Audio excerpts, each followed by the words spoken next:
चलिए start recording करते हैं और सीधे पीपीटी पे आते हैं और यहाँ से हम स्लाइड्स को ऑन करते हैं। नमस्कार साथियों, शिक्षा शास्त्र की एक और क्लास में आप सभी का स्वागत करता हूँ। मेरा नाम है अनिकेत।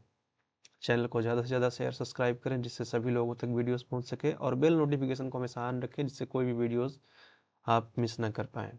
तो सबसे पहले एक इम्पॉर्टेंट अपडेट है, जो जितने भी बच्चे नेट का एग्ज़ाम देने वाले हैं, एम एजुकेशन या एमएड हैं, उनके एग्ज़ाम डेट आ चुकी है जनवरी 3 को।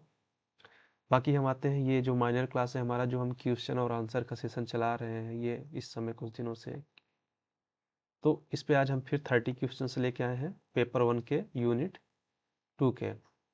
ओके, तो हम लोग कवर करते हैं, सीधे क्वेश्चन पे आते हैं। जो हमारा पहला क्वेश्चन है अंतः विषय को लेके है, यानी जो हम आप लोगों को पढ़ा चुके हैं, इंटर डिसिप्लिनरी एजुकेशन की बात कर रहे हैं। तो यहाँ पूछा जा रहा है कि education become inter disciplinary because philosophy provides. देखो ये चीज़ ध्यान दे लेना, ये इस टर्म से आप जब तक एजुकेशन पढ़ेंगे कभी पीछा नहीं छूटेगा। यहाँ पूछा जा रहा है शिक्षा अंतः विषय बनती है क्योंकि दर्शन उसे क्या देता है। और आज जो मैंने लास्ट की क्वेश्चन आंसर सेशन कराया था उसमें भी इस तरह के कुछ सिमिलर क्वेश्चन थे। तो देखो, लॉ ऑफ लर्निंग ये फिलोसफी काम नहीं है, ये साइकोलॉजी का काम है, ठीक है। फिर आता है सोशल स्ट्रक्चर, तो ये भी किसका काम है, सोशियोलॉजी का। स्टेज ऑफ डेवलपमेंट ये भी साइकोलॉजी का कॉन्सेप्ट है। तो बचा क्या है यहाँ पे, एम्स वैल्यू एंड आइडियल्स, ये जो देती है वो हमारी फिलोसफी देती है। सो नेक्स्ट क्वेश्चन पे आते हैं। The relationship between education and philosophy is best described as. पूछा जा रहा है शिक्षा और दर्शन का संबंध सर्वोत्तम रूप से है। तो अगर याद हो तो मैंने इस चीज को भी बता रखा है आप लोगों को। टेक्निकल नहीं, अभी कुछ दिन पहले किया था। फंक्शनल नहीं, जैविक नहीं, बायोलॉजिकल। अब यहाँ पे दो है, देखो, वैल्यू बेस्ड एंड डायरेक्टिव। तो अगर याद हो तो मैंने लास्ट क्लास में भी एक चीज बताया था कि शिक्षा और दर्शन एक सिक्के के दो पहलू हैं। तो जो फिलोसफी है वो क्या करता है, जैसे मूल्य यहाँ पे हम ले लेते हैं, ठीक है। तो ये उसका वो हिस्सा हो गया, दिशा निर्देशक, कैसे काम करेगा ये चीज। डायरेक्शन में यही दिया जाता है ना कि कोई अगर आपको कोई चीज डायरेक्ट कर रहा है, बता रहा है कोई काम करना, तो यही करता है ना कि कैसे कर सकते हो। तो इन चीज़ों का ध्यान देना कि यहाँ पे सिर्फ ये चीज़ नहीं हो सकता कि एक ही सिक्के के दो पहलू, कोई भी दो एस्पेक्ट जो उस थ्योरी पे फिट बैठेंगे वो यहाँ पे आ जाएंगे, ठीक। तो हम नेक्स्ट क्वेश्चन पे आते हैं कि which philosophical question directly influence educational aim. पूछा जा रहा है कौन सा दार्शनिक प्रश्न शैक्षिक उद्देश्यों को सीधे, मतलब पूछा जा रहा है कि एजुकेशनल एम्स को कौन सा क्वेश्चन डायरेक्ट इफेक्ट करता है। सीधी सी बात है। How to knowledge acquire, knowledge कैसे पाया जा रहा है। What is the reality, what is the purpose of life, या व्हाट डज सोसाइटी फंक्शंस, मतलब सोसाइटी कैसे काम करती है, जीवन का उद्देश्य क्या है, वास्तविकता क्या है, या ज्ञान कैसे प्राप्त होता है। ध्यान देना, यहाँ का दार्शनिक प्रश्न है, फिलोसफिकल आइडिया। तो यहाँ पे जो है वास्तविकता क्या है, ये साइंस भी खोज रहे हैं, समाज भी खोज रहे हैं, धर्म भी खोज रहा है, उसको जाने दो। नॉलेज पाने के लिए भी कई तरीके हैं, उसको भी छोड़ दो। समाज कैसे काम करता है, वो अपने हिसाब से काम करता है, उसको जाने दो। बचा क्या, कि जीवन का उद्देश्य क्या है, कि अल्टीमेट पर्पज क्या है लाइफ का। तो वो क्वेश्चन है, ठीक। नेक्स्ट आते हैं, एजुकेशन पूछा जा रहा है कि क्या होना चाहिए, कि अवधारणा, मतलब यहाँ पे जो है education derives the concept what ought to be mainly from. पूछा जा रहा है कि मुख्यतः कहाँ से मिलती है, यानी ये जो शिक्षा का सवाल पूछा गया है कि ये अवधारणा क्या होना चाहिए, कहाँ से आती है। साइकोलॉजी से, सोशियोलॉजी से, फिलोसफी से, या इकोनॉमिक्स। तो देखो यहाँ पे क्या है कि ये तीनों हो सकते हैं, पर इकोनॉमिक्स नहीं होगा, वो क्लियर है, वो अर्थशास्त्र है। और ये तीनों क्या है, एजुकेशन के फाउंडेशन सब्जेक्ट्स में भी आते हैं। तो अब यहाँ पे आपको पकड़ना है। तो अभी थोड़ी देर पहले बताया था कि मनोविज्ञान सिखाने का काम करता है, बट यहाँ पे जो पूछा जा रहा है क्या होना चाहिए। तो जब ये चीज होना आता है हमेशा, तो ध्यान देना वहाँ पे दर्शन आंख मूंद के लगा देना। देखो दर्शन से नेक्स्ट क्वेश्चन है कि शिक्षा में आदर्शवाद यानी आइडियलिज्म जो है वो एजुकेशन में क्या चीज पे बल देता है, यानी किस चीज पे फोकस करता है सबसे ज्यादा, कि बिहेवियर मॉडिफिकेशन पे, कि वोकेशनल एफिशिएंसी पे, कि मोरल एंड स्पिरिचुअल डेवलपमेंट पे, या सोशल कॉन्फ्लिक्ट यानी सामाजिक संघर्ष पे। तो देखो एक चीज बात बता देता हूँ कि जो आइडियलिज्म की थ्योरी है, खैर आप लोग प्रॉपरली, यहाँ पे मुझे नहीं पता कि आप लोगों को कितना पढ़ाया गया डिटेल में, इस वजह से मैं उस डिटेल में नहीं जा पाता। आप लोग कमेंट करके बताएं कि हाँ अगर ये थ्योरियाँ भी आप लोगों को अभी से ही पार्ट 1 में पढ़ाई जा रही है, सेमेस्टर 1 में, तो मैं डिटेल में दे दूंगा इनके, लेकिन खैर इनके वीडियोस पढ़े आप देख सकते हैं। तो यहाँ पे जब हम बात करते हैं आइडियलिज्म की, तो यहाँ पे सीधा सा उसका जो मेन कॉन्सेप्ट होता है कि मोरल एंड स्पिरिचुअल डेवलपमेंट। ये क्लियर है, जो आदर्शवाद का दर्शन है, उसकी जो फिलॉसफी है वो क्लियर होती है कि उसको सबसे पहला कॉन्सेप्ट ये है कि आपका मोरल और स्पिरिचुअल डेवलपमेंट होगा।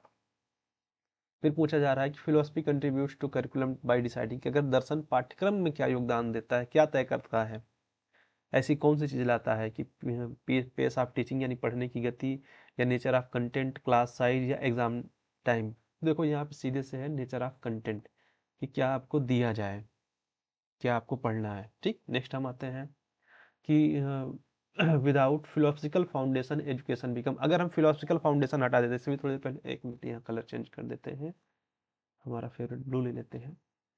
तो अगर यहाँ पूछा जा रहा है, देखो मैंने भी फाउंडेशन थोड़ी देर पहले बताया था कि 3 फाउंडेशन होते हैं, उसमें से अगर एक फिलोसफिकल फाउंडेशन अगर हम हटा देते हैं, सीधे से कह रहा है कि इफ आप हटा दीजिए एजुकेशन से फिलोसफिकल फाउंडेशन, तो शिक्षा क्या हो जाएगी, साइंटिफिक हो जाएगी नहीं, सामाजिक हो जाएगी नहीं, मनोवैज्ञानिक नहीं, क्योंकि वो दोनों हैं। एक्चुअली में शिक्षा उद्देश्यहीन हो जाएगी, वो पर्पजलेस हो जाएगी, एमलेस हो जाएगी कि उसका उद्देश्य क्या है, क्योंकि उद्देश्य देने का काम ना दर्शन यानी फिलोसफी करती है। चलो नेक्स्ट आते हैं कि which philosophy strongly support education for self realisation. अभी ये क्वेश्चन सॉल्व कराया मैंने, जस्ट 2 क्वेश्चन पीछे। बस मैंने एक चीज लास्ट क्लास में बताया था कि क्वेश्चन वही हो सकता है, आंसर वही होगा, बस वो मॉडिफाई होकर तुम्हारे सामने दूसरे रूप में आएगा। तो यहाँ पे बस वही चीज है, देखो यथार्थवाद नहीं, व्यवहारवाद नहीं, प्रयोजनवाद नहीं, बचा क्या, आइडियलिज्म। और नहीं यकीन, एक मिनट देखो, शिक्षा में आदर्शवाद बल देता है नैतिक एवं आध्यात्मिक विकास पे, बस यहाँ पे भी तो ही आदर्शवाद क्या आ रहा है, नैतिक और आध्यात्मिक विकास जब होगा तभी तो आप आप आत्म साक्षात्कार करेंगे, या सेल्फ रियलाइजेशन का कॉन्सेप्ट लाएंगे। जब आपका मॉरल डेवलपमेंट है ही नहीं, नैतिक विकास हुआ ही नहीं, तो आप थोड़ी सोचेंगे, आपको लगेगा अरे मुझे तो 3 रुपया मिल रहा है, सामने वाले 10 का घाटा हो रहा है, मेरा क्या, मुझे तो पैसे मिल रहे हैं। चलो नेक्स्ट आता है कि philosophy help education to answer, मतलब फिर वहीं से आ गया है कि दर्शन शिक्षा को किस प्रश्न का उत्तर देती है, कि how do we learn, why are children different, why education is necessary, या समाज में असमानता क्यों है, वाई इन इक्वालिटी एग्जिस्ट। तो देखो इसका सीधा सा आंसर है कि क्या आवश्यक है, सीधी बात है कि एजुकेशन में क्या है। और ये जितनी भी थ्योरियां हैं, ये सिर्फ फिलोसफी कर सकती है, मनोविज्ञान या समाजशास्त्र नहीं करेगा इन चीज़ों को, ये सिर्फ दर्शन ही करेगा। फिर है कि एक पूछा जा रहा है normative nature of education means, अगर हम शिक्षा की एक मानकात्मक प्रति रख दें, प्रकृति, तो उसका अर्थ क्या है, कि ये फैक्ट बेस्ड है, वैल्यू बेस्ड है, या एक्सपेरिमेंटल है, या प्रिस्क्राइब वैल्यू एंड आइडियल्स। तो ये देखो फिर वही क्वेश्चन है, बस थोड़ा सा डिफरेंट है इस बार। तो देखो एक चीज इसलिए ऐसे क्वेश्चन रखे जा रहे हैं क्योंकि ये क्वेश्चन आपको फंसाते हैं, कि थोड़ा सिमिलर मिल जाएगा, अरे यार सेम मीनिंग नहीं हो सकती, तो इस झांसे में मत आना, ये तो पक्का फंस जाओगे। और ये डिस्क्रिप्टिव एग्जाम नहीं है कि अगर 4 लाइन 4 नंबर का क्वेश्चन है, तुमने कुछ लिख दिया तो एटलीस्ट 2 नंबर, 1 नंबर, 3 नंबर पा सकते हो, यहाँ गलत मतलब गलत। चलो नेक्स्ट आते हैं, psychology contributes to education by studying, यानी मनोविज्ञान शिक्षा में योगदान देता है किस चीज के लिए, सोसाइटी, चाइल्ड्स बिहेवियर, कल्चर, या इकोनॉमिक। तो ये चीज़ अभी थोड़ी देर पहले भी मैंने बताया था कि सिखाने की जो गति होती है वो साइकोलॉजी का कॉन्सेप्ट है। तो लेकिन यहाँ पे चूंकि हम बिहेवियर पे देखेंगे, और ये एक ऑप्शन में था लास्ट क्वेश्चन में। एक मिनट थोड़ा सा चेंजिंग करते हैं, एक सेकेंड, आ जाओ आ जाओ आ जाओ, अरे टैप हो जा भाई, क्यों इतना बुरा मान रहा है। तो एक चीज जान लो, जहाँ व्यवहार की चीजें आएंगी वो तुरंत आप मनोविज्ञान में या साइकोलॉजी में जोड़ देना। ओके नेक्स्ट आते हैं, अंडरस्टैंडिंग चाइल्ड नेचर हेल्प। देखो बालक की प्रकृति समझने में शिक्षक किस चीज को बल देता है, ठीक है, पाठ्यक्रम बदलते हैं। अगर चाइल्ड नेचर को समझना है टीचर को, तो वो क्या करेगा, शिक्षण को अनुकूल बनाते हैं, अनुशासन उनके ऊपर फोर्सली लगा देते हैं, या परीक्षा को हम कठिन बना देते हैं, नहीं, हम शिक्षण को क्या करते हैं, टीचर का जो काम है यहाँ के, अगर हम बालक की प्रकृति को समझता है अगर एक टीचर, तो क्या करेगा, जो टीचिंग है वो अकॉर्डिंग टू चाइल्ड करेगा, एडाप्टिव टीचिंग यूज करेगा ना, कि किस सिचुएशन में किस टीचिंग मेथड का यूज करना है। तो ये है कि बालक की जो प्रकृति को समझने वाला शिक्षक है, तो वो करिकुलम नहीं बदल सकता, वो उसके हाथ में नहीं है, ठीक है। तो आया क्या, अनुशासन नहीं थोपेगा, ना वो ऐसा कोई एग्जाम कराएगा जो बहुत टफ होगा, वो क्या करेगा कि एक एडेप्टिव टीचिंग यूज करेगा जिससे सभी बच्चों की हेल्प हो पाए। चलो नेक्स्ट आते हैं, ग्रोथ रेफर्स टू, ग्रोथ का अर्थ क्या है, गुणात्मक परिवर्तन, मात्रात्मक परिवर्तन, सामाजिक परिवर्तन, या नैतिक परिवर्तन। तो ये अगर याद हो तो मैंने एक क्लास में बताया था कि 2 कॉन्सेप्ट होते हैं, आपको मैं यहाँ फिर क्लियर करा देता हूँ कि वृद्धि और विकास।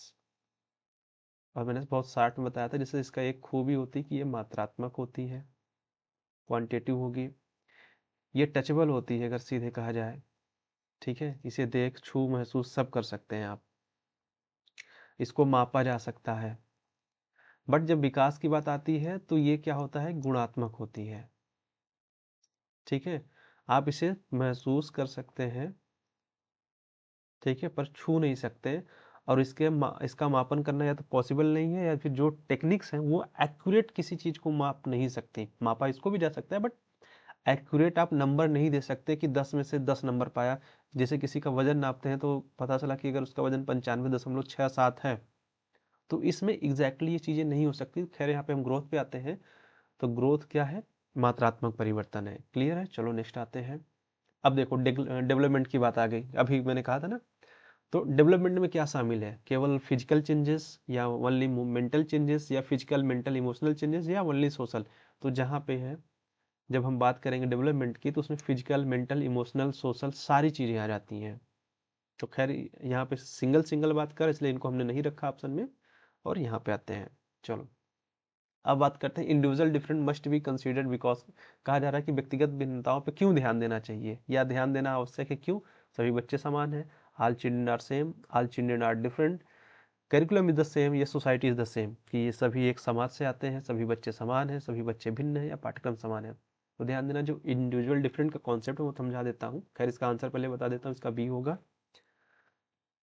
ठीक है। तो अब इसका कॉन्सेप्ट क्या, जो इंडिविजुअल डिफरेंस का कॉन्सेप्ट ये होता है, ये सीधे कहता है कि कोई दो बच्चे इवन ट्विन हैं, वो सेम नहीं हो सकते, उनमें कुछ ना कुछ डिफरेंस होना फिक्स है, वो उनके जेनेटिक्स में ही होगा।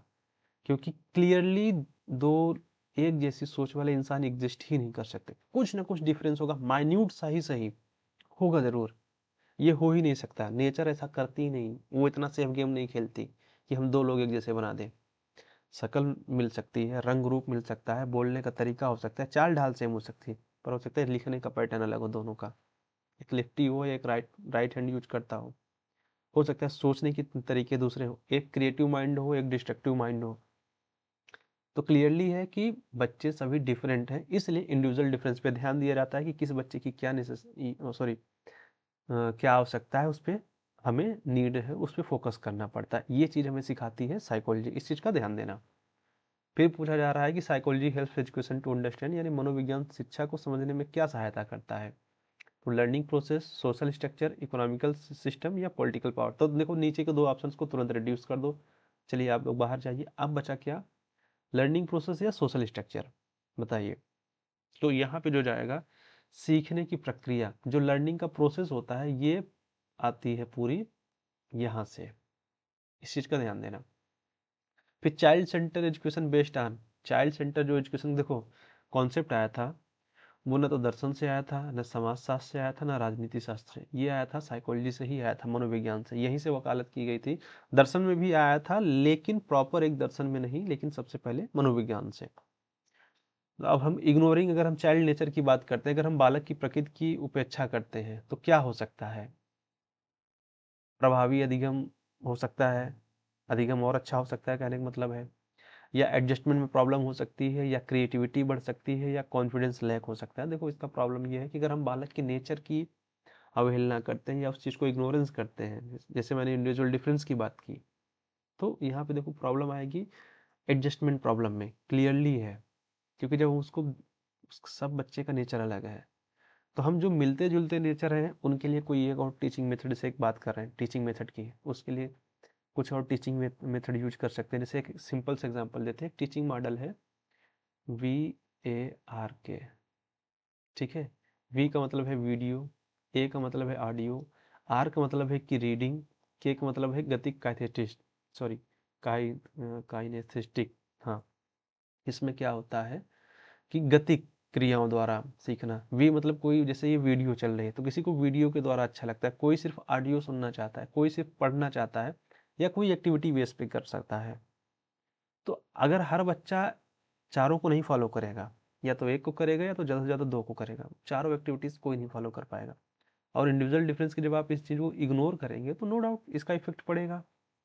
चलो डेवलपमेंट क्या है, देखो फिर से मैंने एक चीज क्वेश्चन आ गया डेवलपमेंट को लेके कि स्टैटिक्स प्रोसेस है या कंटिन्यूअस प्रोसेस है या इंसिडेंशियल प्रोसेस है या टेम्परेरी है। तो देखो विकास, देखो मैं फिर यहाँ पे एक चीज, हाँ जैसे वहाँ पे टॉपिक छूट गया था,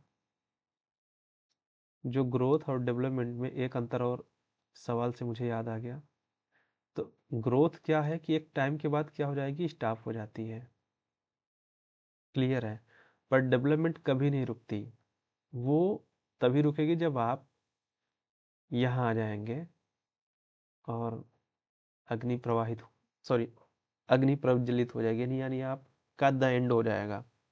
नहीं तो जो विकास एक सतत प्रक्रिया है, ये कंटिन्यूअस चलती रहती है, ये कभी रुकेगी ही नहीं, मतलब कभी नहीं। आपका सीखना हर समय चलेगा, आपका विकास हर समय हो रहा होता है। फिर पूछा जा रहा है कि साइकोलॉजिकल बेसिस मेक्स एजुकेशन, यानी मनोवैज्ञानिक आधार शिक्षा क्या बनाता है। फिर क्वेश्चन रिपीट होके आया है बदल के।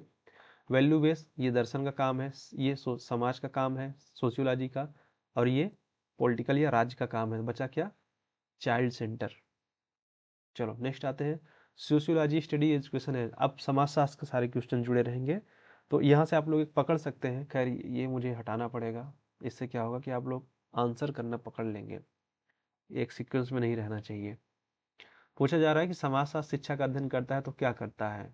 व्यक्तिगत प्रक्रिया नहीं, समाज में व्यक्तिगत जैसी कॉन्सेप्ट चीजें एग्जिस्ट नहीं करती।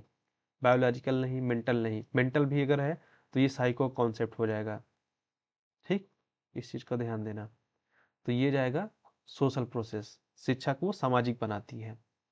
अब डोमिनेंस का अर्थ है, शिक्षा में प्रभुत्व का मतलब है कि ये चीज में पढ़ा रखा है तो इसका बहुत क्लियर है, इक्वालिटी की बात ही नहीं होगी, कोऑपरेशन होगा नहीं, डेमोक्रेसी होगी नहीं। डोमिनेंस का मतलब क्या होता है कि आप लीड कर रहे हैं एनी हाउ, आप इन्फ्लुएंस कर रहे हैं, तो यानी आप शक्तिशाली वर्ग का प्रभाव पड़ रहा है एजुकेशन पे। फिर कॉन्फ्लिक्ट थ्योरी क्या करता है, द्वंद्व क्या है, संघर्ष क्या है, हार्मनी सामंजस्य नहीं, जब द्वंद्व हो रहा है तो सामंजस्य कहाँ से स्थापित कर पाएंगे, नैतिकता तब भी नहीं कर पाएंगे, अनुशासन नहीं कर पाएंगे, बच्चा क्या, असमानता। तो ये हमारा राइट आंसर हो गया।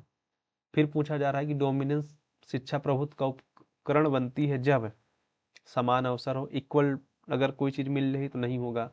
एजुकेशन इज इंक्लूसिव तब भी नहीं होगा। एजुकेशन इज डेमोक्रेटिव तब भी नहीं होगा। इसका आंसर क्या होगा कि कैरिकुलम इज द बायस्ड, यानी पाठ्यक्रम पक्षपाती हो, कि उसमें ऐसी चीजें हो जो किसी एक वर्ग को बढ़ा रही हो और एक वर्ग को घटा रही हैं, यानी इसका भी आंसर क्या जाएगा, अरे कहाँ गया, बी, ठीक है। रेजिस्टेंस पूछा जा रहा है इन एजुकेशन मीन, शिक्षा में प्रतिरोध का अर्थ क्या है, ऑबिडेंस आज्ञा पालन करना, स्ट्रगल अगेंस्ट इनजस्टिस या डिसिप्लिन या एडजस्टमेंट। तो यहाँ पे है कि अन्याय के विरुद्ध संघर्ष, इसका जाएगा प्रतिरोध। प्रतिरोध का मतलब नहीं कि ऐसे समझ लो कि आप किसी चीज का विरोध करें, और आसान में कर लीजिए, प्रतिरोध जाने दीजिए कि कोई बात है आपको नहीं पसंद आई आपने, लेकिन लॉजिकल तरीके से, ऐसा नहीं कि कुछ भी हर चीज का विरोध कर देना है। जैसे वो एक सीन था ना कि हमारे मांगे पूरी करो, और कौन सी मांगे, नहीं हमारी मांगे पूरी करो, मांगे पूरी करानी, मांगे उन्हें नहीं पता है, तो ये नहीं होना चाहिए। फिर है क्रिटिकल पेडागोगी इज रिलेटेड, यानी आलोचनात्मक शिक्षा साथ संबंधित है किस चीज से, कि meaning to dominance, resistant and conscious या डिसिप्लिन या मेमोराइजेशन, यानी प्रभुत्व बनाए रखने से, प्रतिरोध और चेतना से, या अनुशासन या स्मरण से। तो क्रिटिकल की बात की जा रही है, तो इसको यहाँ भी कट करिए, यहाँ भी कट करिए, और यहाँ भी बचा क्या हमारे पास, resistance and consciousness. Sociology help education, देखो अब ये फाउंडेशन का एक क्वेश्चन तीनों टॉपिक से, फिलोसफी से भी, साइकोलॉजी से भी और सोशियोलॉजी से भी है। तो समाजशास्त्र शिक्षा को समझने में क्या सहायता करता है, ला of learning, social inequality, child development या वैल्यू इन्फॉर्मेशन। तो यहाँ पे है सामाजिक असमानता, सीखने का नियम ये भी किसका है, साइकोलॉजी का है, बाल विकास ये भी ये है, और मूल्य निर्माण ये है फिलोसफी का। ओके। फिर education reduce social conflict by, अगर शिक्षा सामाजिक संघर्ष को कैसे कम करती है, भेदभाव बढ़ा के, इंक्रीजिंग डिस्क्रिमिनेशन नहीं, साइलेंस मौन रख के, नहीं नहीं नहीं, ये तो बिल्कुल गलत है, इम्पोजिंग डोमिनेंस प्रभुत्व थोप के नहीं, बचा क्या, जागरूकता और समानता से, यानी अवेयरनेस और इक्वालिटी आप ला रहे हैं। हिडन कैरिकुलम ट्रांसमिट, छुपा पाठ्यक्रम क्या संप्रेषित करता है, formal knowledge, social values and power relations, technical skills या साइंटिफिक फैक्ट। भाई छुपा है तो जब छुपा है तो क्या दिखाएगा?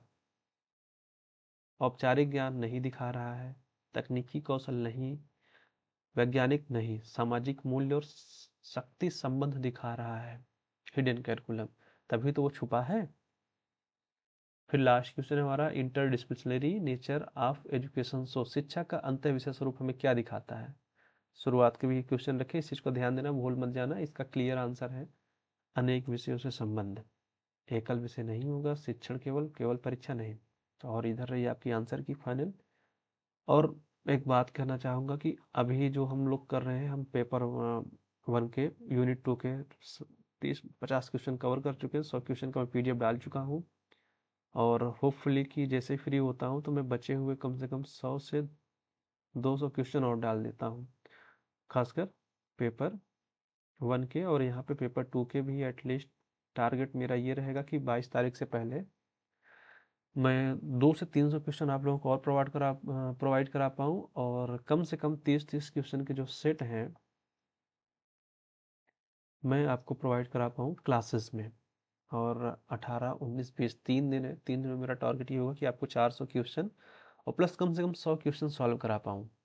पर इसके लिए चाहिए मुझे आप लोगों का सपोर्ट, सहयोग, कि ज़्यादा से ज़्यादा चैनल को शेयर सब्सक्राइब करें, हर लोगों तक पहुँचाएं, और बेल नोटिफिकेशन ऑन करके रखें जिससे कोई भी वीडियो मिस ना हो। मैं अपना पूरा एफर्ट कर रहा हूँ, आधी रात को मेहनत कर रहा हूँ, जिस सोने का टाइम इतनी ठंड में, फिर भी मैं ये रिकॉर्ड कर रहा हूँ, क्योंकि दिन में एक तो हमारे यहाँ लाइट नहीं रहती, उसकी भी समस्या है, और दूसरा भाई अपनी भी व्यक्तिगत लाइफ है, अपने भी तमाम काम है, उसमें भी आदमी व्यस्त रहता है। तो सो आप लोग अपना पूरा सपोर्ट दिखाइए, और मैं अपना पूरा एफर्ट लगा के आप लोगों को जितनी भी चीज़ें मुझे आती हैं, जो मुझे पता है, वो सब सिखाऊंगा, हर चीज़ बताऊंगा, कोई भी टॉपिक छोड़ूंगा नहीं। ये मेरी जिम्मेदारी है। बस आप लोग अपनी जिम्मेदारी निभाइए, इसको ज़्यादा से ज़्यादा सपोर्ट, शेयर, सब्सक्राइब कराइए। बाकी सारी चीज़ें आपको देता रहूँगा। और मैं ये भी कोशिश कर रहा हूँ कि अदर सब्जेक्ट्स को भी जल्दी ही ऐड ऑन कर पाऊँ, कोशिश कर रहा हूँ। पर यही प्रॉब्लम होती है कि जैसे मैं अभी ऐसे कर रहा हूँ, शायद सामने वाला बंदा इतना डेडिकेशन में ना हो कि करे। सो पूरी कोशिश है कि मैं जोड़ूँ अदर सब्जेक्ट्स भी, और तब तक आप लोग मुझे सपोर्ट करते रहिए, मुझे आगे बढ़ाइए कि हाँ मैं भी दिखूँ थोड़ा, मुझे भी समझ में आया कि हाँ मैं कुछ अच्छा कर रहा हूँ। सो आज की बात यहीं पे, और मिलते हैं आप लोगों से नेक्स्ट क्लास में। तब तक के लिए थैंक यू, और वही बात है कि इसको ज़्यादा से ज़्यादा शेयर एंड सब्सक्राइब कराएं। सो गुड नाइट और गुड मॉर्निंग।